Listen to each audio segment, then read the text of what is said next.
بسم الله الرحمن الرحيم.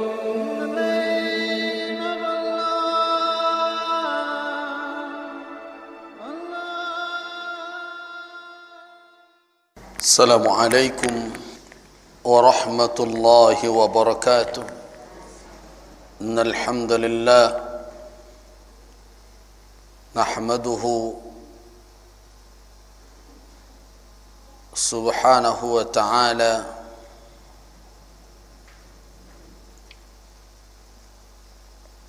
بما ينبغي لجلال وجهه الكريم وعظيم سلطانه. أشهد أن لا إله إلا الله وأشهد أن محمد رسول الله. اللهم صل وسلم على عبدك وحبيبك محمد وعلى آله وصحبه أجمعين. أما بعد، عباد الله جماعة الندوة رحمكم الله. قال الله سبحانه وتعالى في كتابه الكريم: أعوذ بالله من الشيطان الرجيم. سبحان الذي أسرى بعبده ليلا من المسجد الحرام إلى المسجد الأقصى الذي باركنا حوله لنريه من آياتنا إنه هو السميع البصير. صدق الله العظيم. Pada pertemuan yang lalu dalam kajian Fiqhus Sirah, kita membahas tentang peristiwa Al-Isra wal Mi'raj Nabi Muhammad sallallahu alaihi wasallam. Al-Isra wal Mi'raj, sebagaimana yang telah kita jelaskan, merupakan suatu peristiwa yang hak atau yang benar adanya, kejadiannya, dan harus kita imani keberadaan peristiwa itu, termasuk di dalam bahagian keimanan kita kepada Allah Subhanahu wa taala dan keimanan kita kepada kerasulan Nabi Muhammad sallallahu alaihi wasallam. Al-Isra wal Mi'raj bukanlah peristiwa yang terlepas dari unsur mu'jizat. Al-Isra dan Al-Mi'raj itu adalah bahagian dari mu'jizat Rasulullah sallallahu alaihi wasallam. Kalau kita katakan itu mu'jizat, itu menunjukkan bahawa peristiwa itu al-fa'il yang aktif di dalam peristiwa itu adalah Allah Subhanahu wa taala. Sedangkan Rasul sallallahu alaihi wasallam bisa dikatakan sebagai maf'ul, yaitu yang menjadi objek dari qudrah dan iradah Allah Subhanahu wa taala. Dan ini bukanlah peristiwa yang tunduk kepada ikhtiar Nabi, bukan kepada ikhtiar beliau. Beliau tidak melakukan itu berdasarkan kepada ikhtiar, usaha, kemampuan beliau. Karena itulah makanya ada yang mengatakan bahawa peristiwa Isra dan Mi'raj itu adalah peristiwa yang membuat seluruh akal manusia di zaman itu dan kemampuan manusia, kalau hanya berpegang kepada nalar semata atau kepada kemampuan manusiawi, tidak ada orang yang akan mempercayai peristiwa tersebut.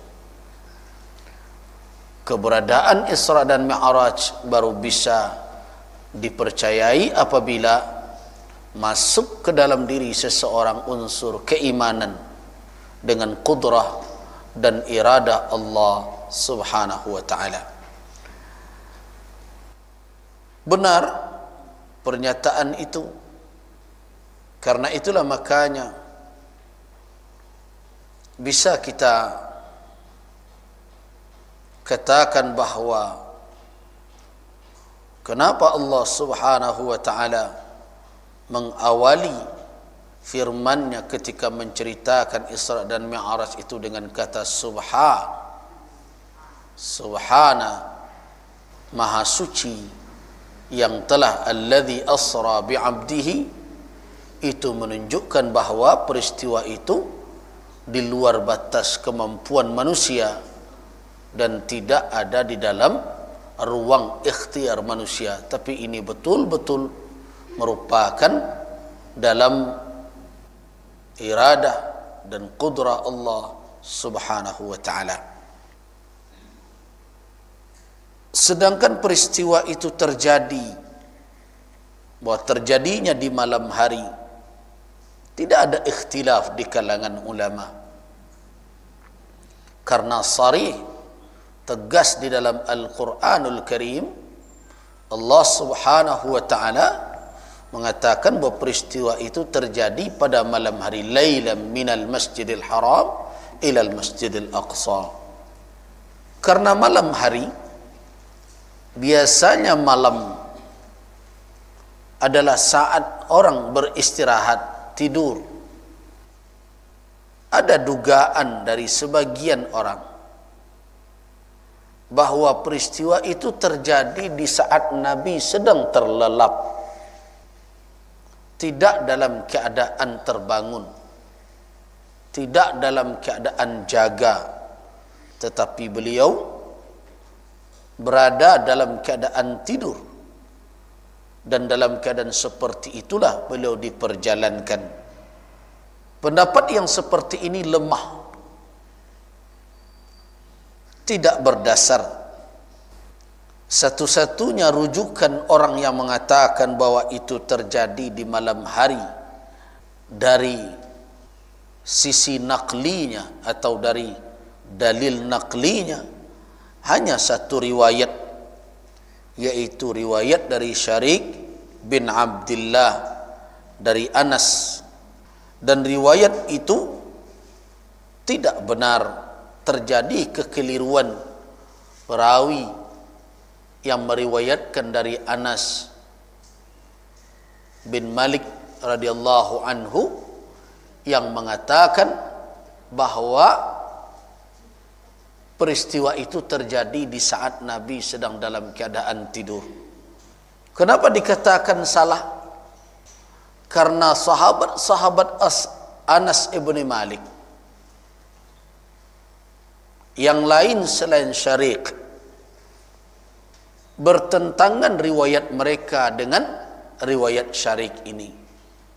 Jadi kalau sekian orang sahabat-sahabat Anas mengatakan bahwa Nabi sallallahu alaihi wasallam tidak diisrakan dalam keadaan tidur, hanya Syarik satu-satunya yang meriwayatkan dari Anas, maka dengan demikian bisa dikatakan bahwa riwayat yang mengatakan bahwa Rasulullah diperjalankan dalam Isra dan Mi'raj dalam keadaan tidur itu ghalat, adalah kesalahan.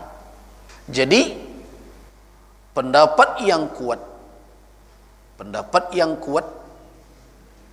adalah sebagaimana yang diriwayatkan oleh Al-Imam Al-Bukhari di dalam kitab sahih beliau, yang disepakati oleh seluruh perawi yang meriwayatkan dari Anas ibn Malik selain dari Syarik tadi dalam berbagai kitab. Inilah riwayat yang sahih menyatakan bahwa beliau diperjalankan dalam keadaan terjaga, tidak dalam keadaan tidur. Al-Imam Muslim di dalam kitab sahih juga demikian,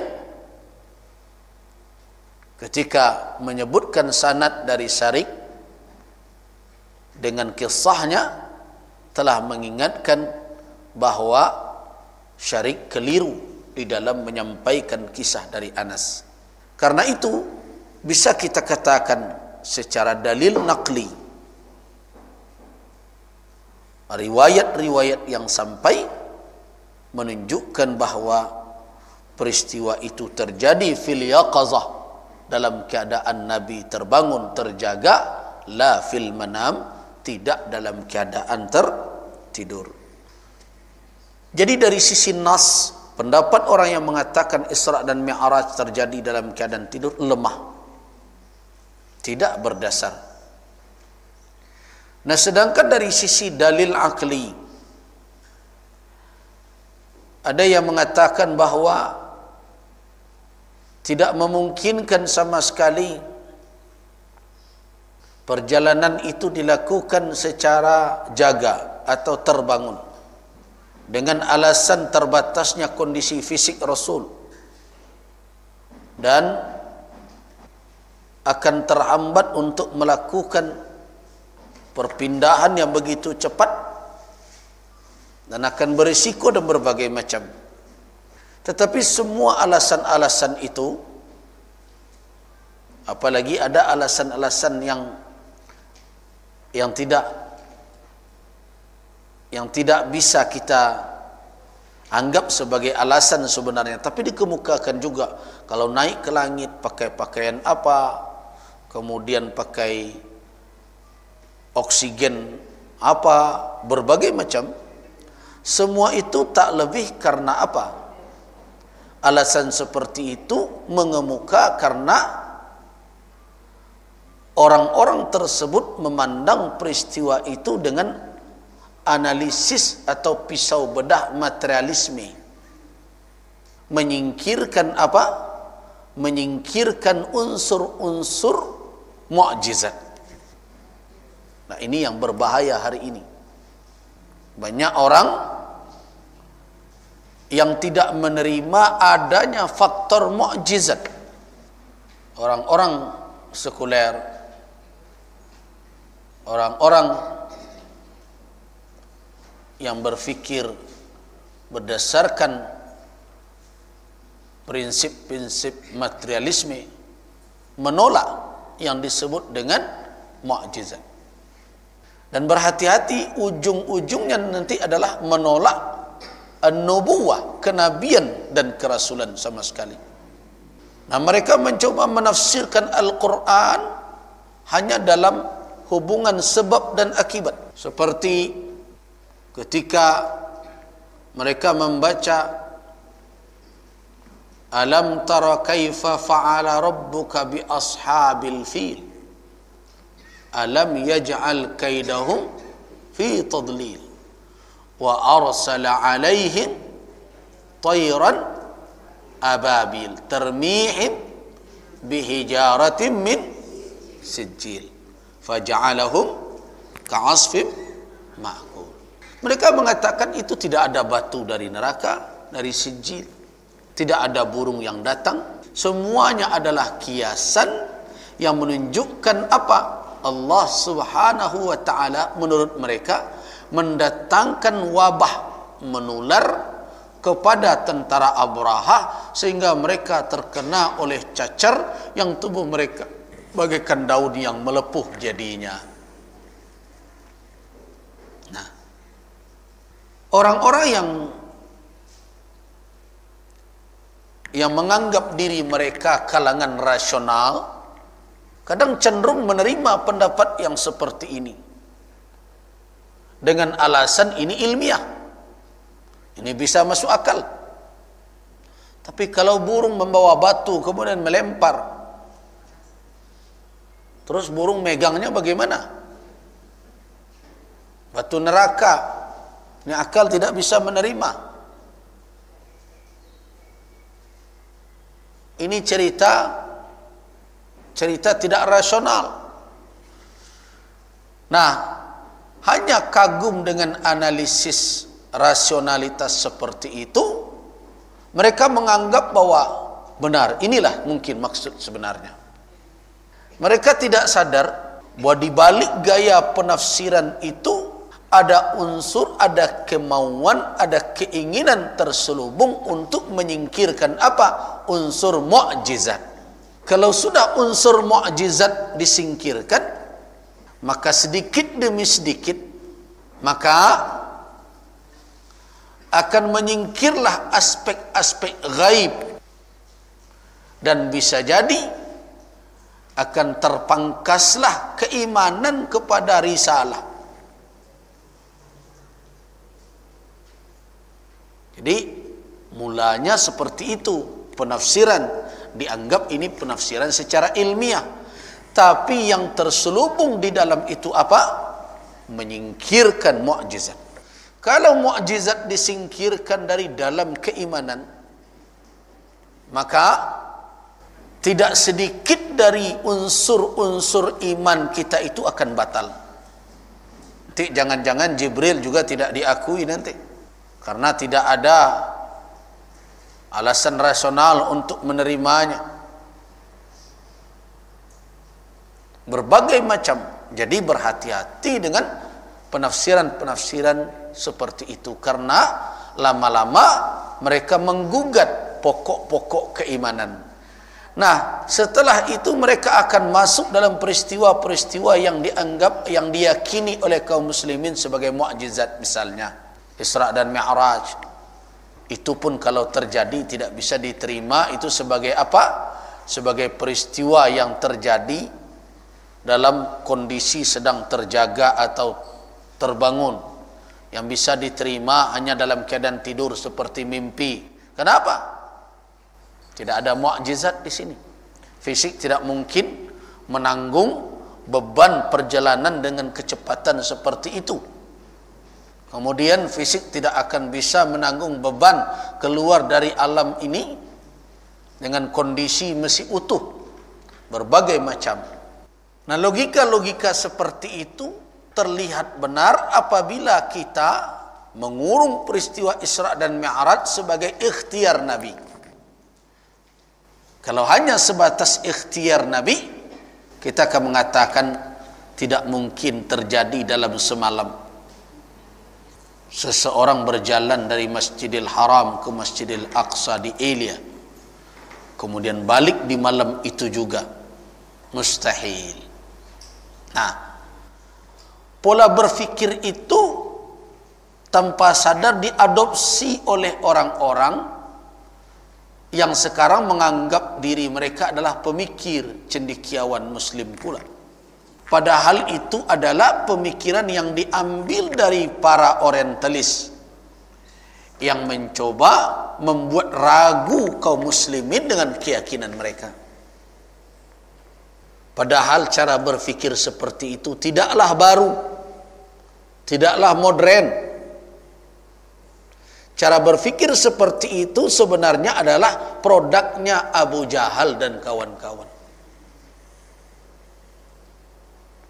Karena Abu Jahal lah yang berfikir seperti itu ketika mendengarkan peristiwa Isra dan Mi'raj. Abu Jahal lah yang sulit menerima seorang manusia melakukan perjalanan dalam satu malam dengan jarak yang begitu jauh. Makanya ia mengatakan, "Ya Muhammad, kami belum pernah mendengarkan darimu kebohongan yang sebesar ini. Sesungguhnya kami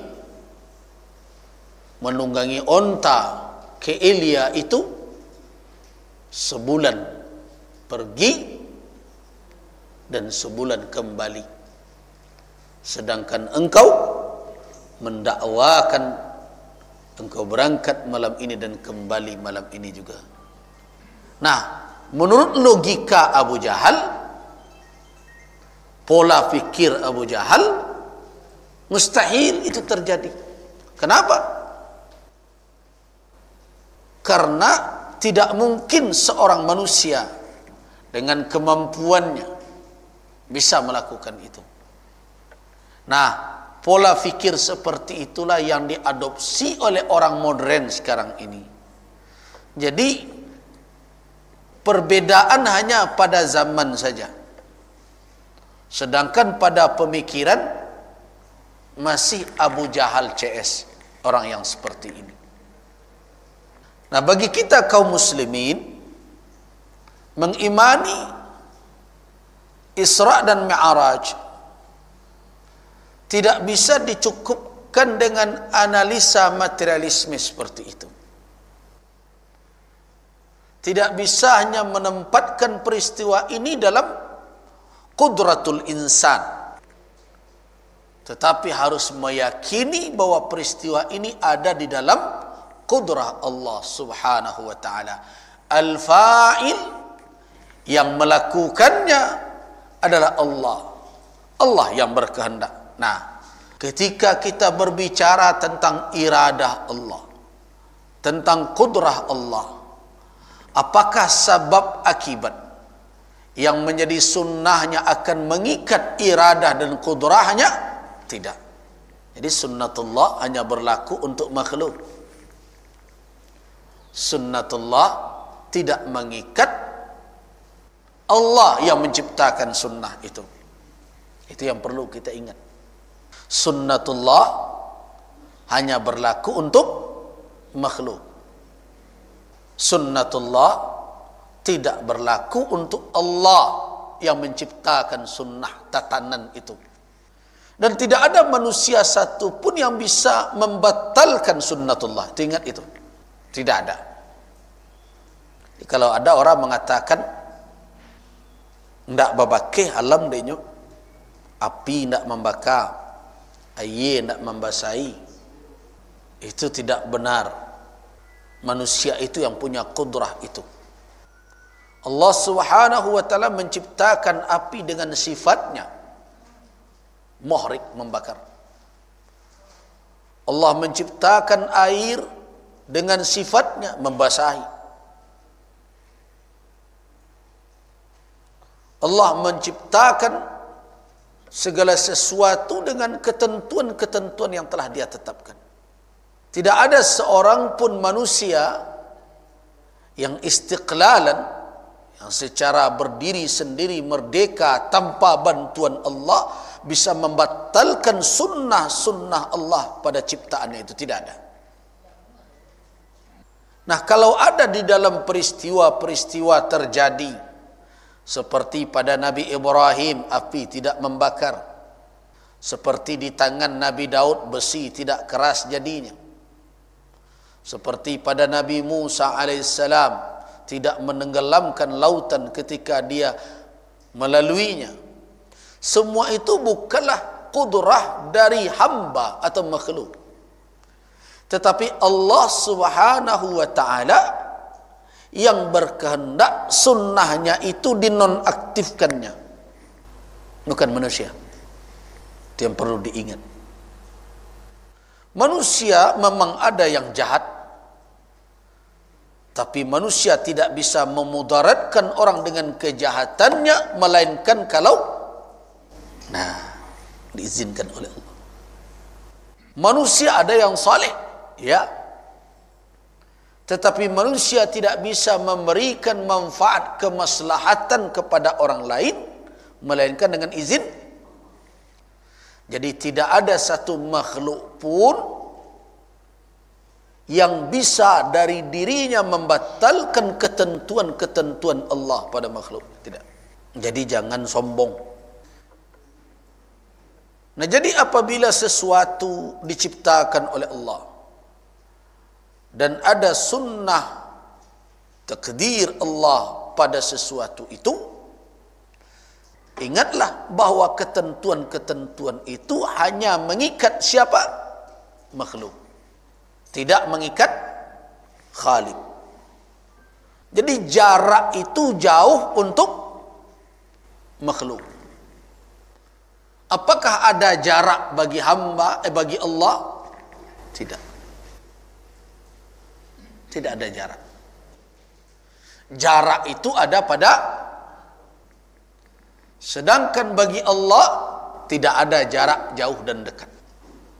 Karena itulah makanya ketika orang menjelaskan maksud hadis, kalau ada kalimat-kalimat di dalam hadis bahwa Allah dekat dengan hamba, Allah jauh dengan hamba, makna dekat dan jauh itu jangan diartikan dekat dan jauh dalam artian dimensi jarak. Tidak. Allah lebih dekat kepada kita dibandingkan dengan apa? Min hablil warid, urat leher. Jangan difahami makna dekat dan jauh di situ dalam dimensi jarak. Orang yang memahaminya dalam dimensi jarak, ada yang mengatakan kalau lebih dekat dari urat leher berarti Allah masuk ke dalam tubuh kita. Jadilah orang yang berkeyakinan hulul, orang yang berkeyakinan wahdatul wujud, menyatu antara makhluk dengan khalik, atau bahasa di sana manunggaling kaula Gusti. Kalau dikatakan Allah jauh dari orang kafir, jangan diartikan maknanya adalah jarak dalam dimensi jarak. Kenapa? Jarak, jauh, dekat itu berlaku sunnatullah pada makhluknya, pada Allah subhanahu wa ta'ala. Wa ma qadarullah haqqa qadri. Mereka tidak bisa mengqadarkan, memberikan suatu ukuran penilaian terhadap Allah dengan sebenarnya. Wa ma qadarullah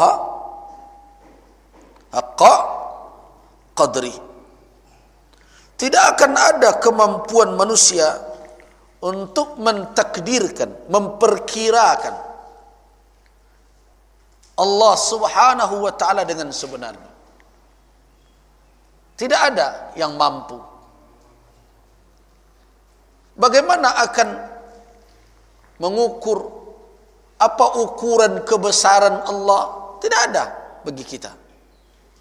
Wal ardu jami'an qabdatuhu yaumal qiyamah was samawati matwiyatun bi yaminihi subhanahu wa ta'ala amma yusyrikun. Bagaimana akan menempatkan ukuran Allah, kita mengqadarkannya, sedangkan bumi saja keseluruhannya berada dalam genggamannya, sedangkan langit keseluruhannya akan digulung oleh Allah dengan tangan kanannya. Bagaimana kita akan mengukurnya? Jadi karena itu tidak bisa ketentuan sunnatullah kita jadikan sebagai ukuran untuk mengikat iradah, kehendak dan kudrah Allah subhanahu wa ta'ala. Allahu Akbar, Allah maha besar dari segala apapun, termasuk sunnahnya. Jadi kalau kita telah mengatakan bahwa di dalam Al-Isra dan Mi'raj sebenarnya itu adalah fi'lullah, perbuatan Allah, min af'ali, maka mempertanyakan tentang oksigen, baju astronot, kemampuan fisik bertahan di ruang hampa dan berbagai macam, itu tidak relevan lagi. Kenapa? Itu bisa pertanyakan kepada makhluk, tapi tidak pada perbuatan Allah subhanahu wa ta'ala. Bapak dan ibu-ibu jemaah rahimakumullah. Karena itu, pola berfikir seperti tadi adalah pola berfikirnya Abu Jahal. Cuma sekarang dikemas dengan alasan-alasan ilmiah, kata mereka, tapi tetap dalam pemahaman sekuler, pemahaman materialisme. Mereka hanya bisa menerima kalau ada suatu peristiwa yang masuk akal saja. Masuk akal mereka. Jadi Isra Mi'raj dalam pandangan mereka itu cerita karangan. Nah, inilah yang harus kita tolak. Kenapa?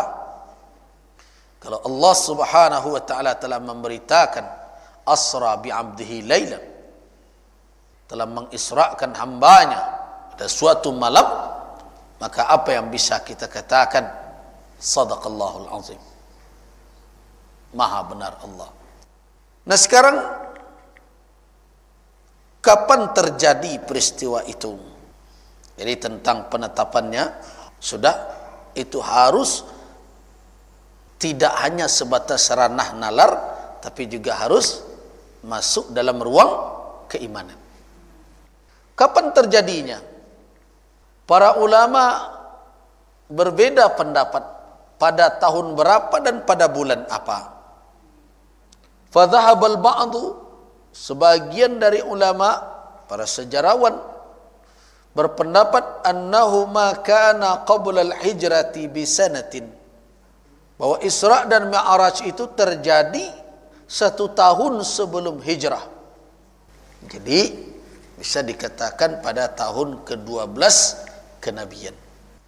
Yang berpendapat 1 tahun sebelum hijrah itu adalah Az-Zuhri, Ibnu Syihab Az-Zuhri. Kemudian Urwah Ibnu Zubair, kemudian Ibnu Sa'ad dan Ibnu Hazm Al-Andalusi mendakwakan bahwa itu ijma'. Tapi dakwaan ijma' ini berlebihan. Kalau seandainya benar ijma', tidak ikhtilaf ulama. Jadi tidak ijma'. Qadah, ada cacat dalam pernyataan ijma'nya Ibnu Hazm. Ibnu Hazm ini adalah ulama Andalus, Spanyol, bermadhab zahiri, ulama produktif, mengarang banyak kitab. Di antara kitabnya yang masih populer dibaca oleh orang sampai sekarang adalah Al-Muhalla dan Al-Ihkam fi Usulil Ahkam. Itu populer dalam fikih dan usul. Ada kitabnya lagi tentang kasih sayang dan hidup harmonis. Nama kitabnya Tuqul Hamamah fil Ulfati wal Ilaf. Kalung merpati fil ulfah, dalam keharmonisan dan saling menjaga kedamaian. Jadi kata Ibnu Hazm Al-Andalusi, ijma' ulama bahwa peristiwa Isra dan Mi'raj itu terjadi 1 tahun sebelum hijrah. Tetapi dakwaan ijma' seperti ini tidak beralasan kuat. Karena kalau terjadi perbedaan pendapat, maka dakwaan ijma' menjadi cacat. Sedangkan pendapat yang lebih banyak di kalangan para ulama yang melakukan penelitian Isra dan Mi'raj itu, kalau dari sisi tahunnya tadi katakan ada yang mengatakan 1 tahun sebelum hijrah, berarti tahun 12 kenabian. Ada yang mengatakan 2 tahun, ada yang mengatakan 3 tahun. Sedangkan bulannya, pendapat yang paling banyak di kalangan peneliti dari ulama, peristiwa Isra dan Mi'raj itu terjadi pada bulan Rabiul Awal. Itu pendapat mayoritas.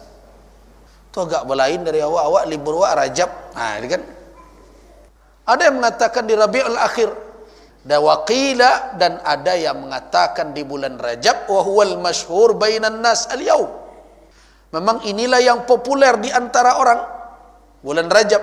Tapi pendapat orang-orang ulama yang melakukan penelitian, mayoritas mereka mengatakan, banyak mereka mengatakan di bulan Rabiul Awal.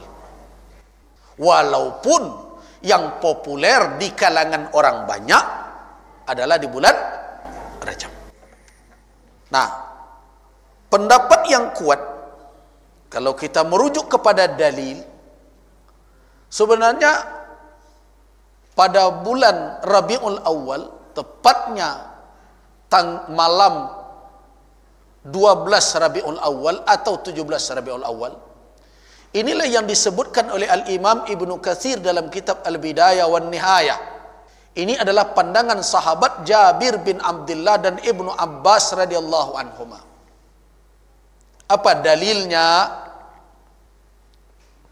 Dalilnya adalah ulida Rasulullah sallallahu alaihi wasallam amal fil.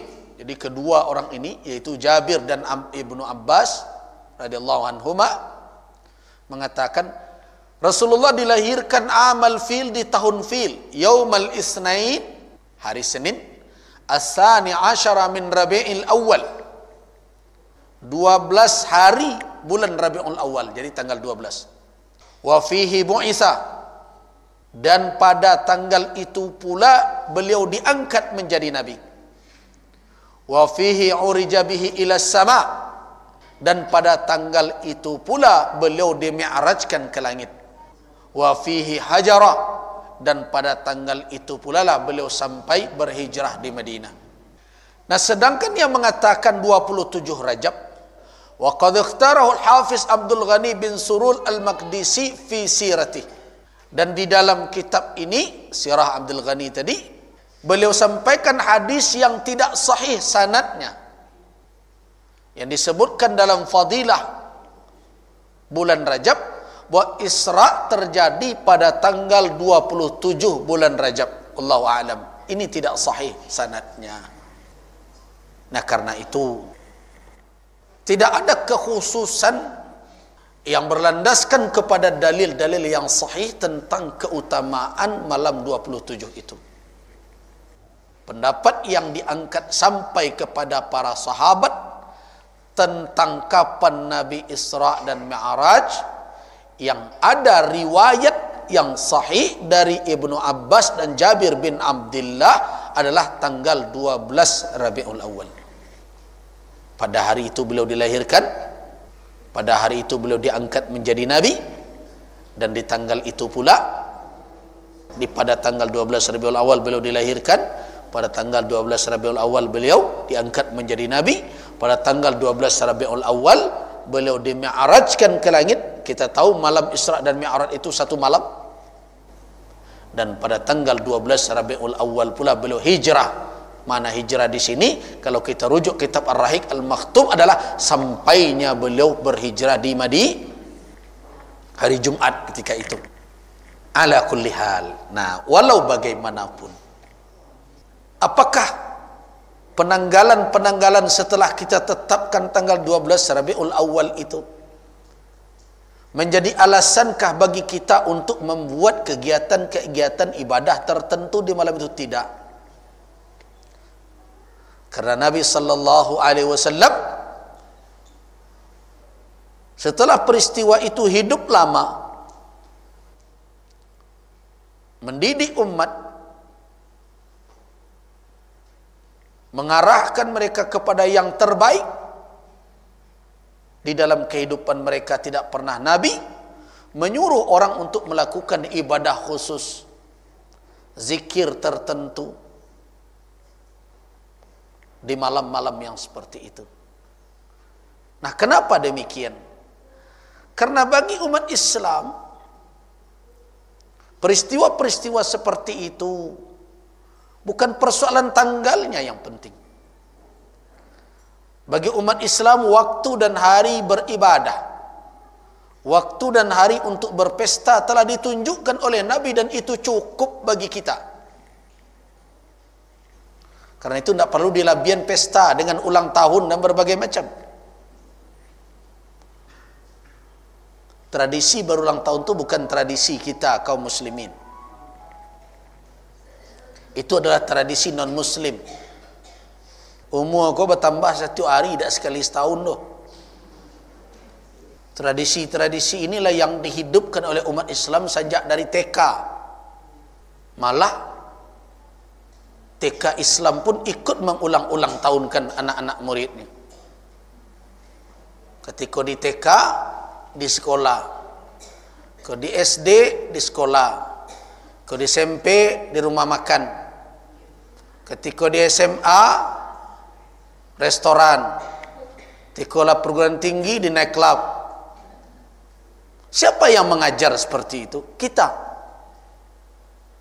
Ketika sampai umur 2 balik, kue pertama untuk mama dan papa. Lalu umur 5 balik untuk orang yang istimewa. Awak yang maja, anak-anak awak sudah itunya lah pacar-pacaran. Habis kau dapat cucu minantu lu nado ala baru kekan yang rato. Kita yang mendidik seperti itu. Apakah tidak cukup hari-hari yang diberikan oleh agama kita untuk kita bergembira? Ada Id, hari raya, Idul Fitri, Idul Adha. Ada Yaumul Jumu'ah. Apakah itu tidak cukup? Nah, jadi karena itu perlu kita renungkan ulang. Bagi orang-orang masih saja menganggap ada keutamaan-keutamaan khusus dengan ibadah-ibadah tertentu, dengan cara-cara tertentu, dianggap ini adalah malam yang penuh dengan berkah dan berbagai macam, ingat, la afdaliyata illa bin nas. Tidak ada keutamaan waktu, tidak ada keutamaan tempat melainkan dengan nas. Kalau nasnya itu lemah, tidak kuat, malah aktsarul muhaqqiqin, kebanyakan peneliti yang mencoba mencari kebenaran di kalangan ulama tentang kapan terjadinya al-Isra wal Mi'raj, dalil yang sampai kepada para sahabat yang sahih adalah terjadinya pada malam 12 Rabiul Awal. Wallahu alam, kita cukupkan sampai di sini. Waffaqanallahu wa iyyakum lima yuhibbu wa yarda. Wabillahi taufiq wal hidayah. Wassalamu alaikum warahmatullahi wabarakatuh.